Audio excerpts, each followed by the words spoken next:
con China. 6:21. Regresemos al principio, decía alguien, ¿no? Al tema de lo que resolvió ayer la Asamblea Nacional Legislativa y luego pues el envío, ¿no?, de la objeción parcial, el veto por parte del presidente de la República. A esta hora saludamos en Quito al doctor Ismael Quintana, lo hemos hecho madrugar más que de costumbre, doctor, y específicamente queríamos que nos oriente un tanto, ¿no?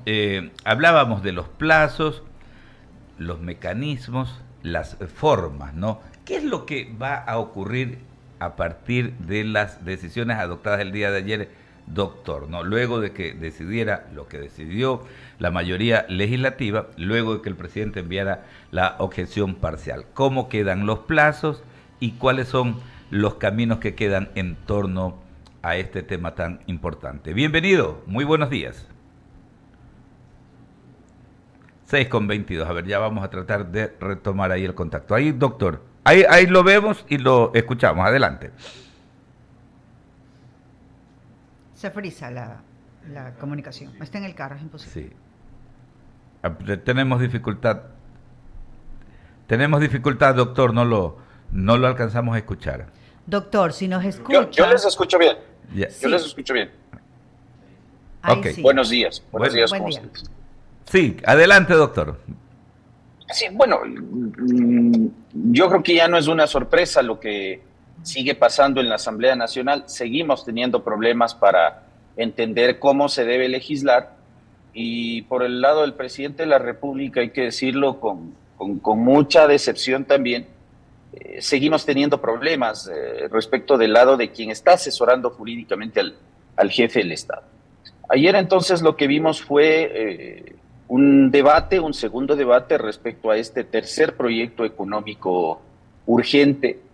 Creo que hemos comentado a la saciedad los vicios de inconstitucionalidad que tiene esta ley urgente económica, tanto en lo formal, vicios del procedimiento en la formación de esta ley, como en el fondo. ¿Por qué digo que en la Asamblea no se ha aprendido a legislar?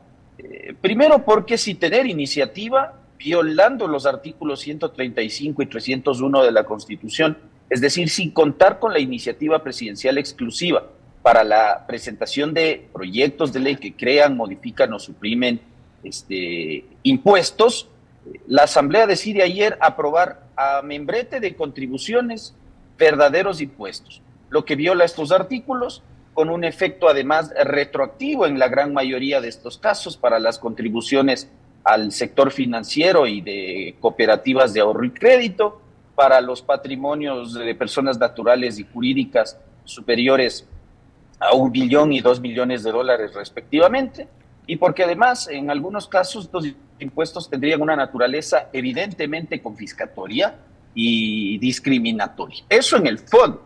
Y ya en la forma, ayer lo que ocurrió fundamentalmente con otro de los elementos que tenía este impuesto, que era el original, la pretensión de subir el IVA al 15%, aunque de modo temporal, según la propuesta de ayer, y luego definitivamente al 13%, hay una moción, ¿no es cierto? La moción de la legisladora Centeno, si la memoria no me falla, y la moción lo que proponía era la aprobación de esta parte del proyecto de ley. Recordemos que se resolvió votar por partes, por bloques, sí. por acápites, exactamente.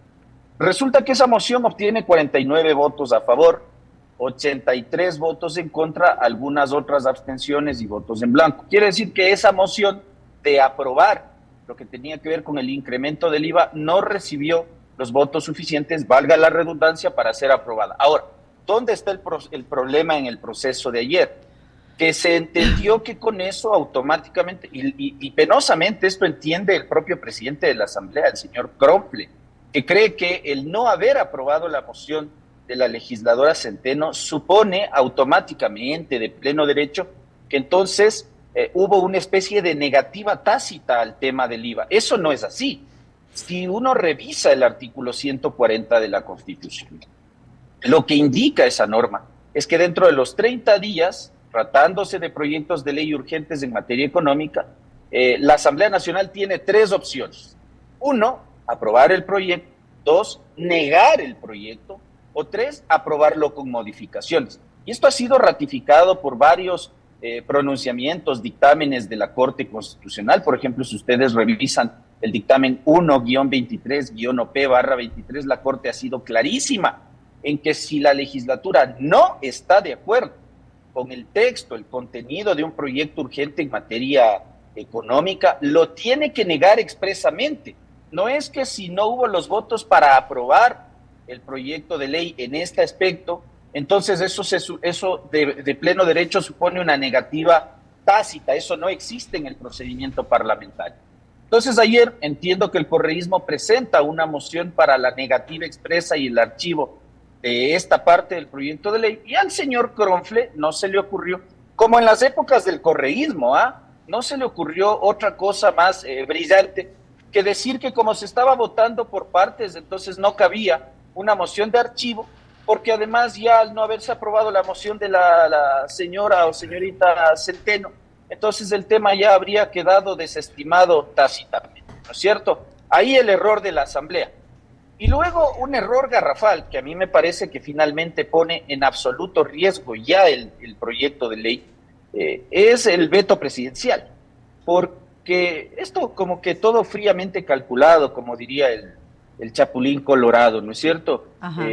Poco menos de 2 horas decide enviar un veto presidencial, volviendo a meter el tema del IVA, cuando eso ya no constaba en el texto que fue finalmente aprobado en segundo debate en la Asamblea Nacional, violándose el artículo 138 de la Constitución, que le prohíbe al presidente de la República incluir en la objeción parcial aspectos no contemplados o no aprobados en el proyecto de ley. Entonces, el veto, la objeción parcial que manda con un texto modificado no es válido para usted. Es inconstitucional, y eso vicia al proyecto de ley de un problema de inconstitucionalidad procedimental o de forma que es insubsanable. Entonces, ¿qué sigue ahí? Porque igual ya está enviado esa objeción parcial. Claro ¿A qué se debe atener la Asamblea? Sí. La Asamblea debería devolverle la objeción, haciéndole presente lo que le estoy comentando, entendiendo que la Asamblea solo se puede pronunciar en los casos de objeciones parciales cuando se refiere a los asuntos que han sido expresamente aprobados por la legislatura. Tanto es así que cuando se presentan los vetos parciales, la Constitución exige un texto alternativo. Pero ese texto alternativo, y lo ha dicho la Corte Constitucional, tiene que versar exclusivamente sobre aquellos aspectos que fueron contemplados en el proyecto de ley. ¿Qué se contempló? ¿Qué se aprobó ayer?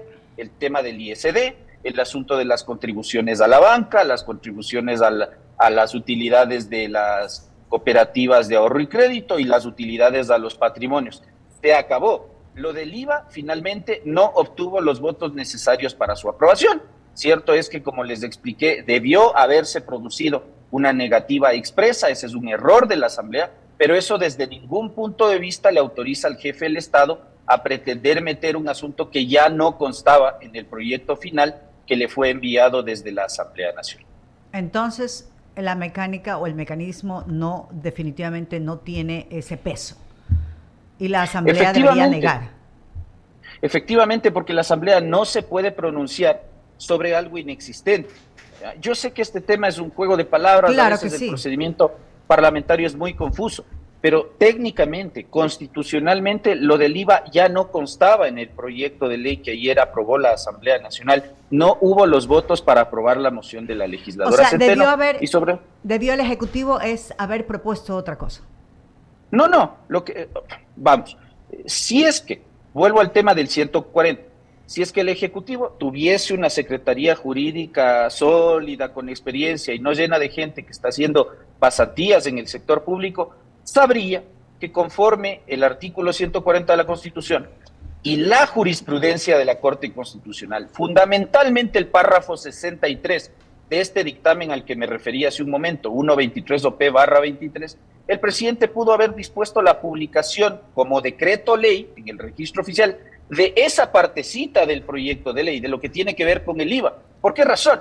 Porque la Asamblea tiene 30 días, insisto, para hacer 3 cosas: o aprueba, o niega, o aprueba con modificaciones. Pero resulta que la parte que tiene que ver con el IVA no fue ni aprobada, ni negada, ni aprobada con modificaciones. Claro. Por lo tanto, el presidente pudo haber hecho eso, pero él se ha dado un disparo en el pie, fruto de la inexperiencia de sus colaboradores jurídicos. Ya, y entonces, ¿qué viene? ¿Qué hay ahí?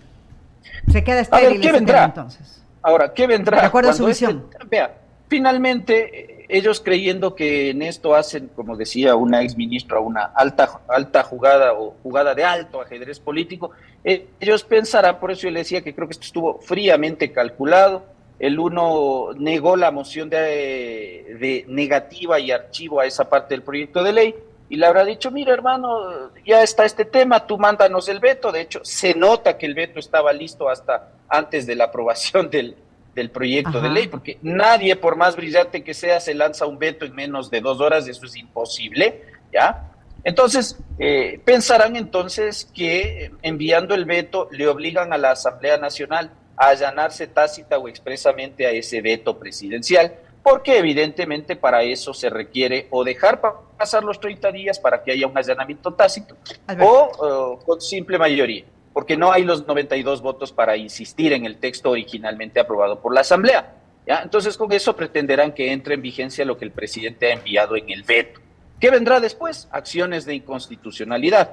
Problema número 1, el tiempo. La Corte se tarda entre 3 y 5 años en resolver estas acciones y jamás, mis queridos amigos, jamás le ha dado efecto retroactivo a sus sentencias. ¿Qué quiere decir con esto? Seguiremos pagando IVA y otra clase de impuestos hasta que a la Corte le dé ganas de decir, sí señor, la cobra de estos impuestos ha sido inconstitucional, pero con el agravante de que jamás hay efecto retro, por lo tanto no vamos a tener que, o el Estado no va a tener que devolvernos un centavo de lo que nos cobre fruto de estas leyes de carácter inconstitucional. Doctor, agradecerle por este tiempo, por la orientación en este tema tan importante. Que tenga una jornada de miércoles maravillosa. Un fuerte abrazo desde Guayaquil. Abrazo para ustedes también. Un buen resto de día. Son las 6:33 minutos. Vamos a ir rápidamente a la pausa pública.